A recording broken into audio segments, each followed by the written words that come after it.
केंद्र असेल, अमुक असेल, प्रमुख असेल, त्या ठिकाणी जर आपण थोडंसं विवरणात्मक जर बघितलं, जी मंडळी उपस्थित असतात त्यांनी शिक्षित किती असतात आणि अशिक्षित किती असतात,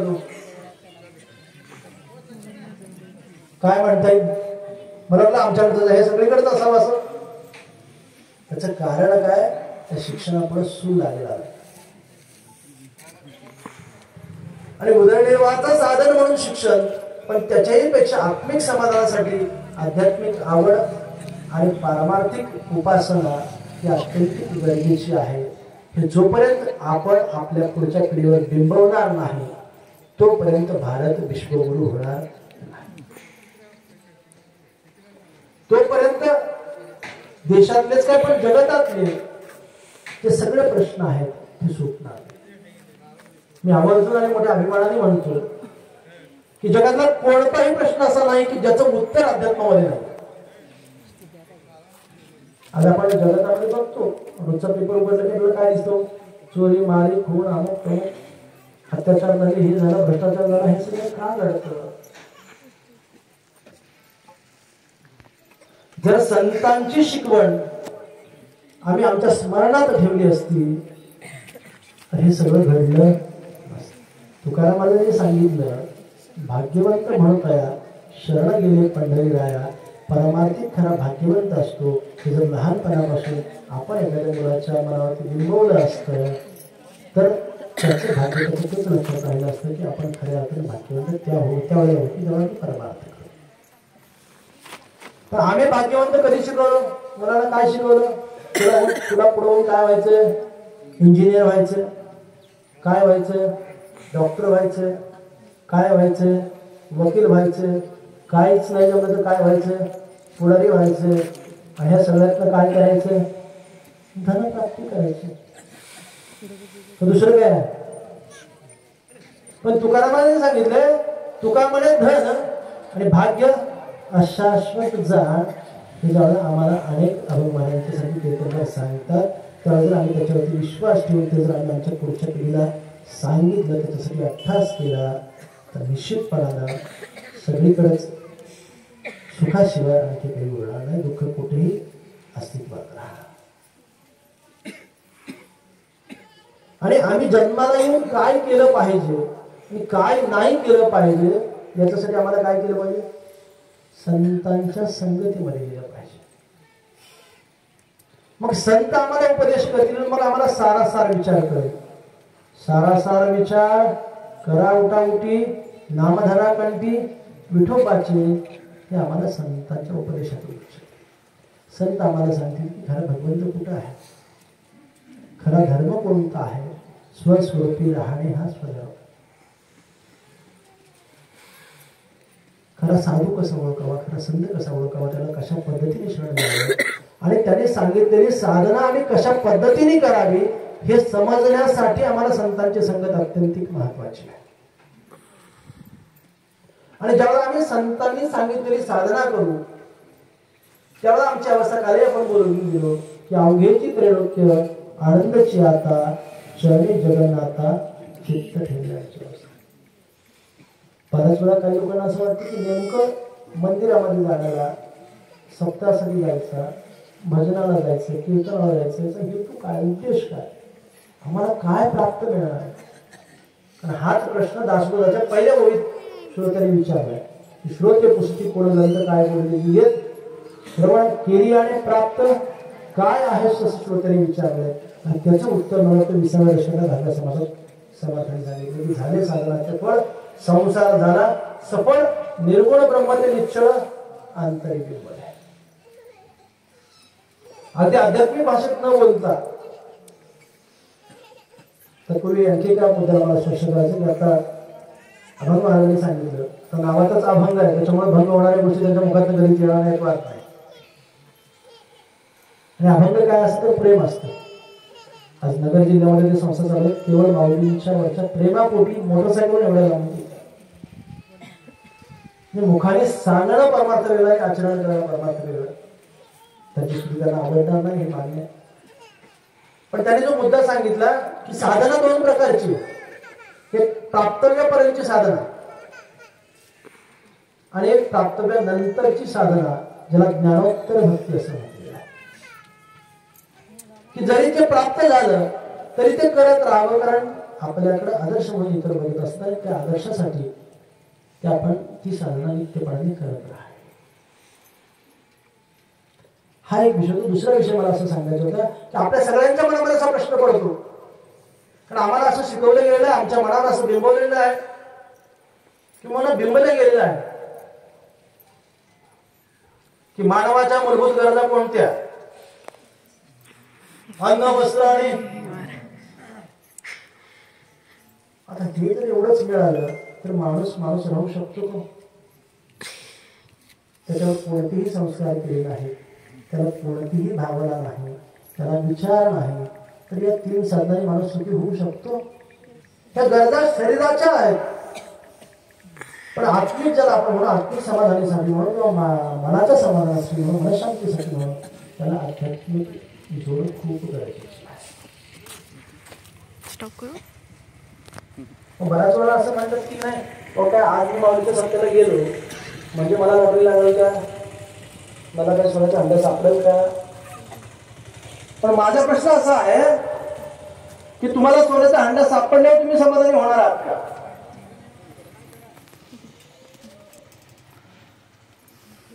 काल कीर्तनकारांनी सुंदर सांगितलं की 1000 रुपयात म्हणले मग 10,000 असावेत वाटलं, 10,000 असले मग लाख असावे वाटलं, लाखचं 10 लाख. आता ही गणती कुठेपर्यंत करायची? मग ते समाधान आहे का त्याच्यामध्ये? नेहमी विनोदानं काही कीर्तनकार प्रसंग सांगतो, तो आपल्याकडे ठेवतो की एका माणसाला म्हणे असं आपलं सदन भागातलं घर होतं, एकाची जागा घेतली आणि त्या जागेमध्ये घर बांधायचं म्हणून खोदकाम चालू केलं, पाया काढायला चालू केलं. आणि पाया काढत असताना त्याला एक सोन्याची मूर्ती सापडली, बऱ्यापैकी असते. आता सोन्याचा भाव माहिती आपल्याला, सोनं कशावर विकलं जातो? किलोवर, तोळ्यावर त्याचा भाव, ग्रॅमवर भाव आहे नाही. एवढं महागडं सोनं, त्या सोन्याची मूर्ती त्याला सापडली. तर समजून चला, सोन्याची मूर्ती सापडली आणि सगळीकडे झालं बाबा, त्याला सोन्याची मूर्ती सापडली. मग लोक भेटायला लागले, अभिनंदन करायला लागले, बरं झालं बाबा तुम्ही भाग्यवान आहात. नाही तर ते आपण भाग्यवान कोणाला म्हणतो? ज्याच्याकडं धनवंता लागी सर्व मान्यता असे जगी. मग त्याची किती स्तुती करावी आणि काय करावी? संतांनी सांगितलं स्तुती कोणाची करावी? वर्णावी ती थोरी एका विठ्ठलाची, स्तुती मानवाची करू नये. कारण तो माणूस किती मालकीचा, तो तुम्हाला काय देणार आहे? ब्रह्मांडा नायकाची जर स्तुती केली तर तो ब्रह्मांडाचा धनी करून ठेवतो. हा स्तुतीतला फरक आहे. जाता जाता सांगून गेलो, आपला विषय असा चालला होता की त्याला सोन्याची मूर्ती सापडली. सोनं म्हटलं की जरा सगळे लक्ष्मी लागते बघा. आणि मग सगळे लोक भेटायला आले, तर अभिनंदन करायला लागले, तू भाग्यवान आहे, तुझं हे झालं, तू अमुक झालं, भाग्य उजळलं, असं झालं तसं झालं. आता भाग्य कधी उजळतो? संतांनी सांगितले, उजळले भाग्य आता अवघी चिंता वारली. थोडस पुढे सांगतो.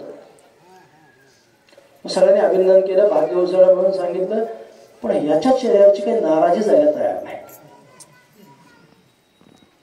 तर सोन्याची मूर्तीचा आनंदात राहायला पाहिजे, पेढे वाटायला पाहिजे, पण हा एका कोपऱ्यात असा सारखा सतत चिंतेत.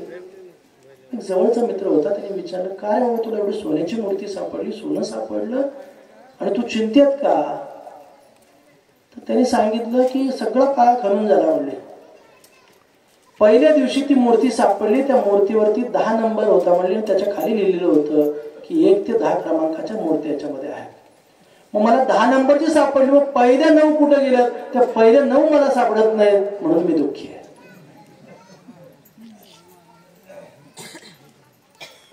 पहिल्या 9 सापडत नाहीत म्हणून दुःखी आहे. म्हणजे सोन्याची मूर्ती जरी सापडली, 1-2 तोळा सोडून द्या, 5-25 तोळे सोडून द्या, सोन्याची मूर्ती जरी सापडली तरी आम्हाला आनंदित करू शकत नाही, की मला तो क्षणिक आनंद असू शकतो, शाश्वत आनंद असू शकत.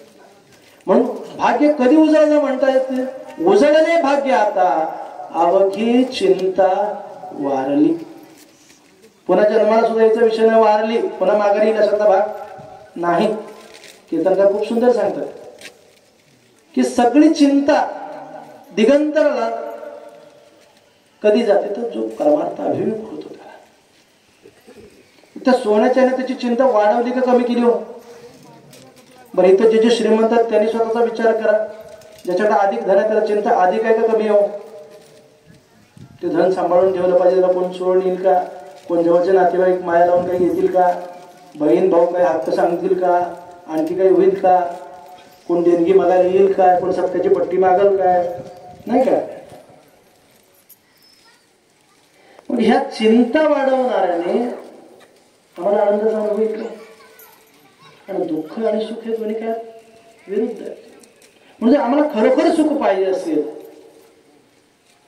कारण हे ओवीतच आपल्याला सांगितले की झाले साधनाचे फळ संसार झाला सफळ निर्गुण ब्रह्म ते निश्चळ अंतरी बिंबले. जोपर्यंत आम्हाला निर्गुण असलेलं परब्रह्म त्याची जाणीव होत नाही, मला मी त्याचा अंश आहे याची जाणीव होत नाही, तोपर्यंत खऱ्या अर्थाने मनुष्य सुखी होऊ शकत नाही. मग हे करण्यासाठी कोणती साधना केली पाहिजे? की जी गेली आपण अखंड 3 दिवस करतो. अखंड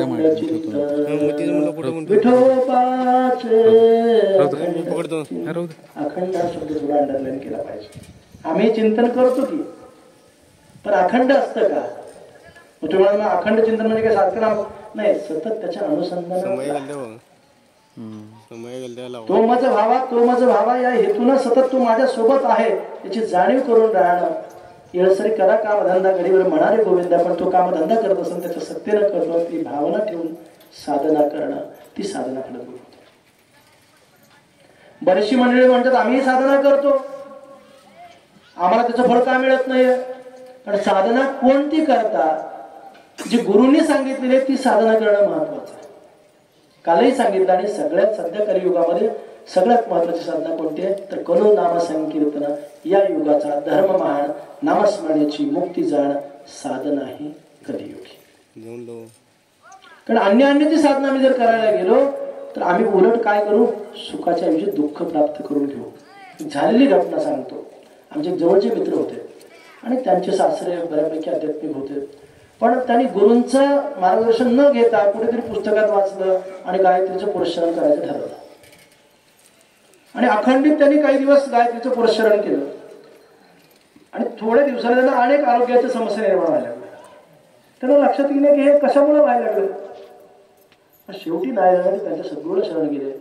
त्यांनी सांगितलं की तू गायत्रीचं पुरस्चरण करतो, पण त्यावेळेला तू आसन म्हणून काय वापरतोस, तुझं मुख कोणत्या बाजूला असतं, या सगळ्या गोष्टी जेव्हा मुलगडा झाला त्यांच्या लक्षात आलं की आपण जी साधना करतो ती चुकीची करतो. म्हणजे ज्या साधनेनं सुखप्राप्ती व्हायला पाहिजे त्या साधनेवर काय झालं? दुःख प्राप्ती झाली. म्हणून आपल्या सगळ्यात साधनात सोपे नाम हे केवळ सगळ्यात सोपी साधना की खाता पिता जेवता धंदा करता जे घेता येऊ शकतं ते नाम सगळ्यात सुलभ साधना आहे. बरं ते नाम ती साधना किती काळ करावी, कशी करावी, कुठे करावी? काळ वेळ नाम उच्चारिता नाही, दोन्ही पक्ष पाही उद्धरते. पण त्याच्यामध्ये काय पाहिजे? अखंडत्व पाहिजे. आपल्या बाराबांमध्ये तुकारामध्ये आम्हाला सांगितले साधना कशी करायची. अनिशी सदा परमार्थ करावा, पाय न ठेवावा आडमार्गी. या दोन्ही सांगितलंय. साधना आणि पथ्य. शुगरचा त्रास आहे, औषधं घेतली आणि पथ्य नाही पाळलं तर इकडेही संतांनी सांगितलं ज्याने विठ्ठल मात्रा घ्यावी त्याने पथ्य सांभाळावे. पाय न ठेवावा आडमार्गी. कोण्याही जीवाचा न घडो मत्सर वर्म सर्वेश्वर पूजनाच. ही सगळी पथ्य पाळून जर आपण साधना केली ती कशी केली पाहिजे 5 मिनिटात विवरण करून आपण तिथे विराम. आपल्या नंदेश्वर पासून 20 किलोमीटरवरती मंगळवेढा म्हणून गाव आहे. आपल्या सगळ्यांना माहिती आहे मंगळवेढा भूमी संतांची असं वर्णन त्याचं आहे, त्या भूमीचं आहे. तर त्या भूमीमध्ये संत चुकोबाराय नावाचे महान संत होऊन गेले.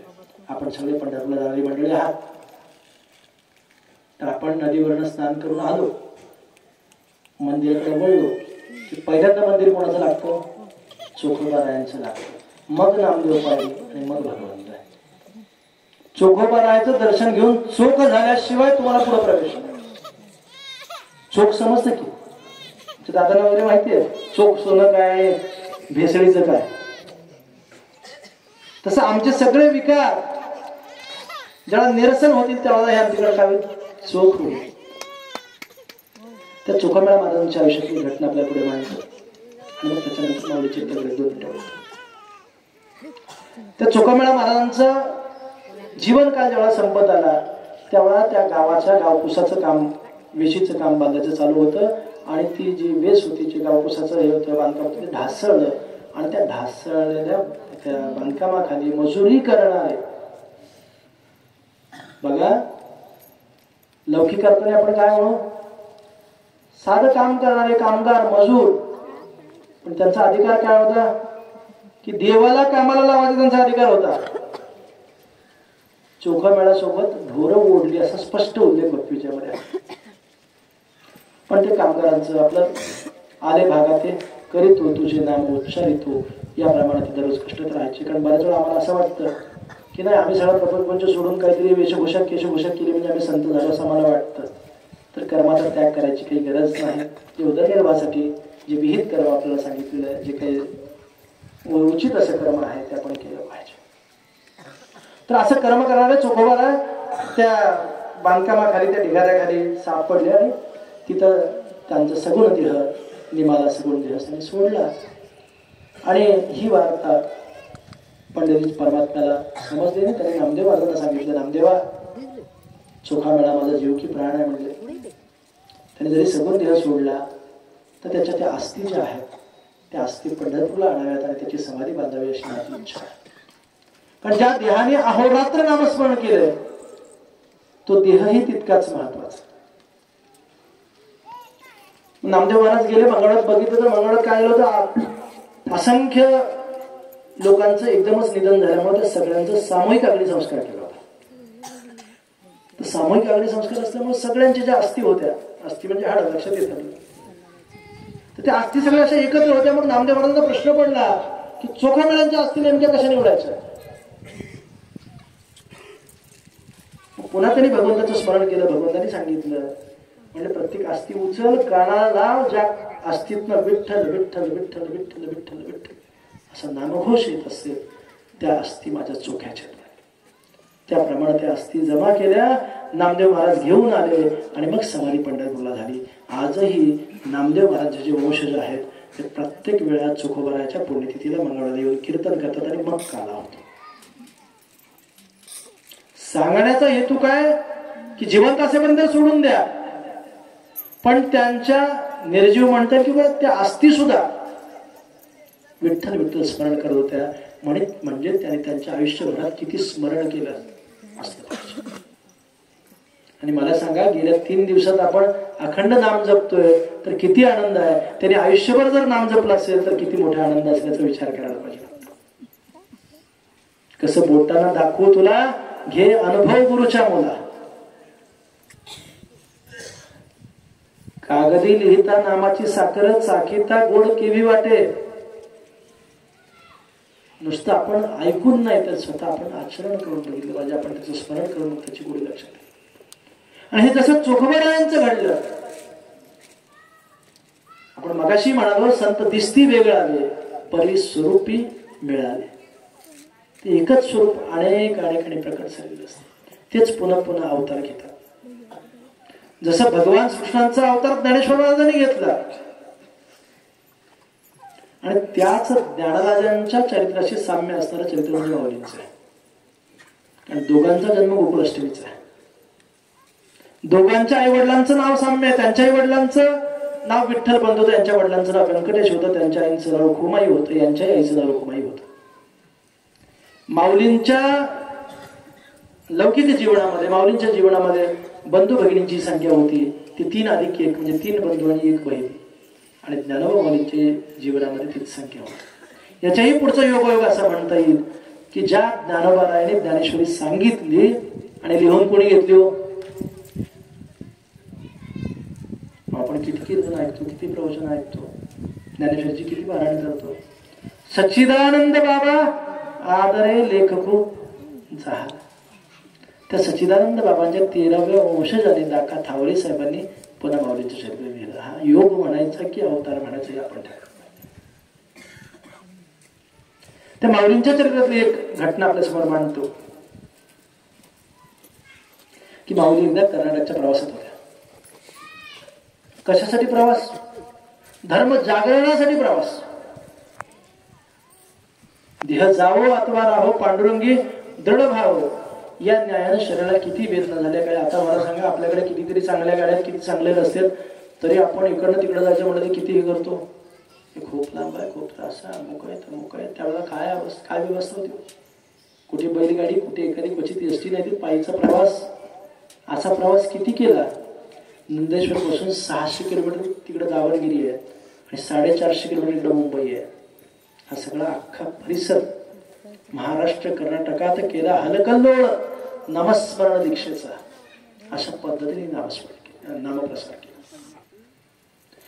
आणि मग अशा नामप्रचारात सप्ताहामध्ये असताना माऊली विश्रांती घेत होते.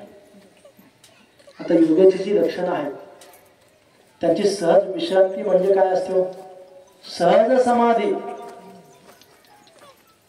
त्याप्रमाणे विश्रांती घेत होते आणि एक साधक त्यांची सेवा करत होता. पाय चिपवता, पाय चिपता चिपता थकून गेला आणि थकले त्याला डुलकी लागली. डुलकी लागल्यावर तो तिथेच खाली असं गुडघ्यावर बसला आणि मान जी होती ती माऊलींच्या चरणावरती ठेवली.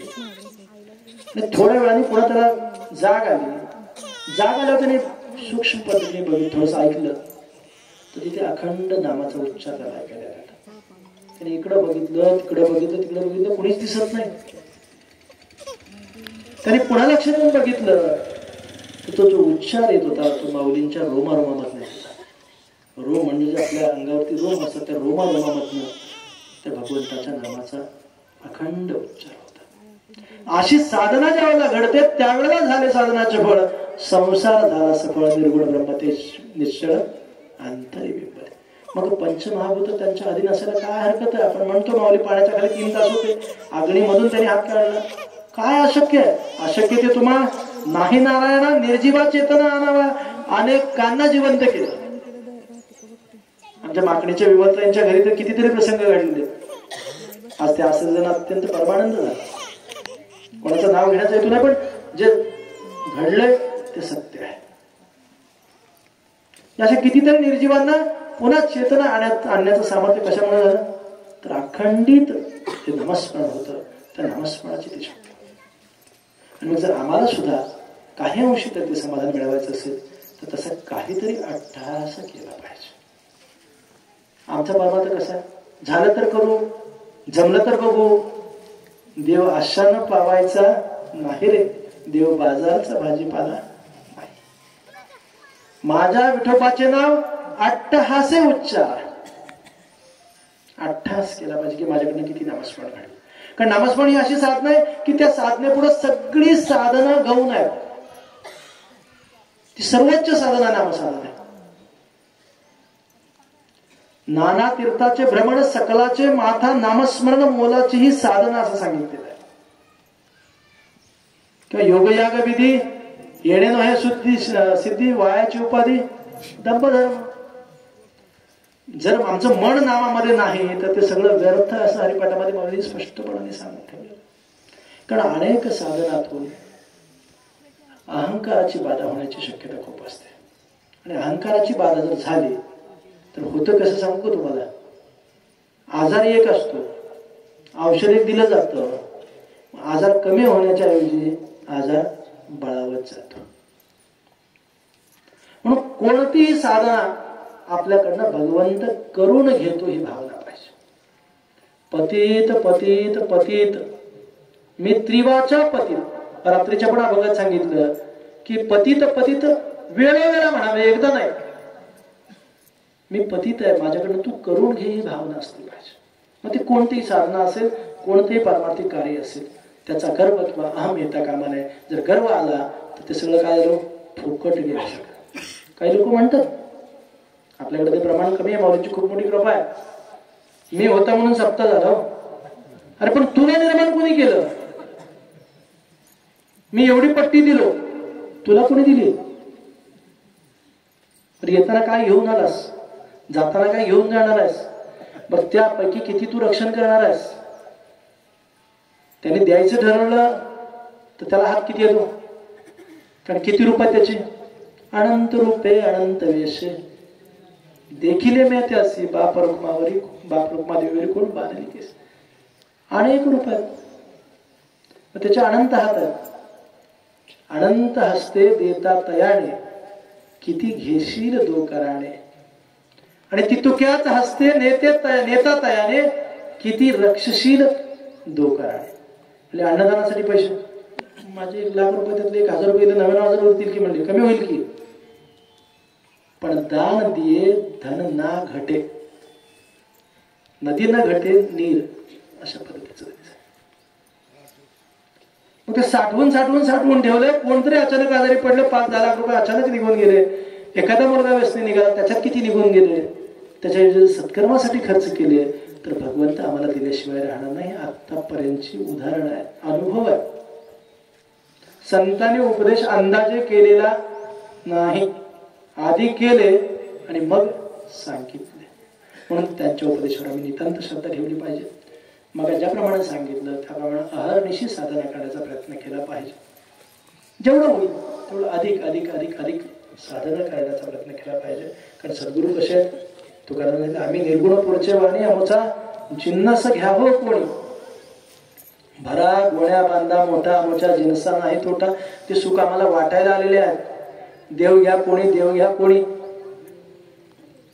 आपण काय म्हणतो, देव न लगे, देव न लगे, अशी अवस्था आहे.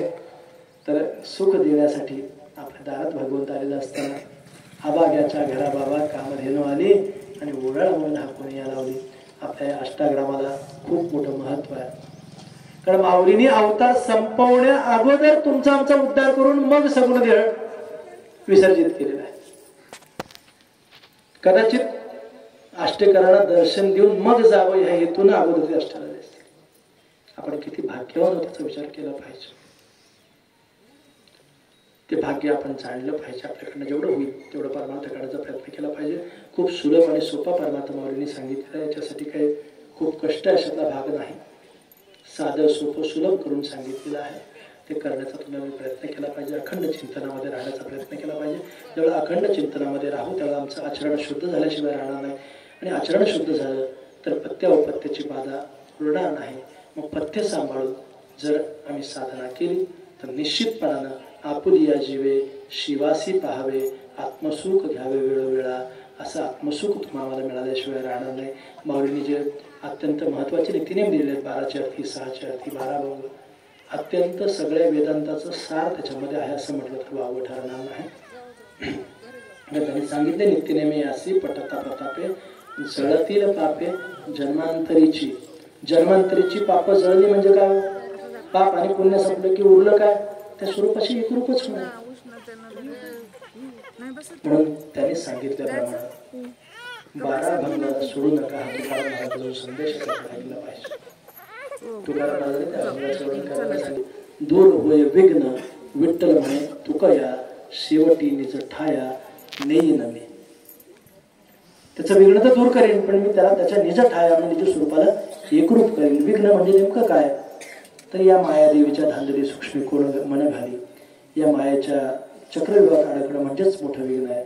आणि ते विघ्न 12 भंगाच्या पठणाने दूर होतं.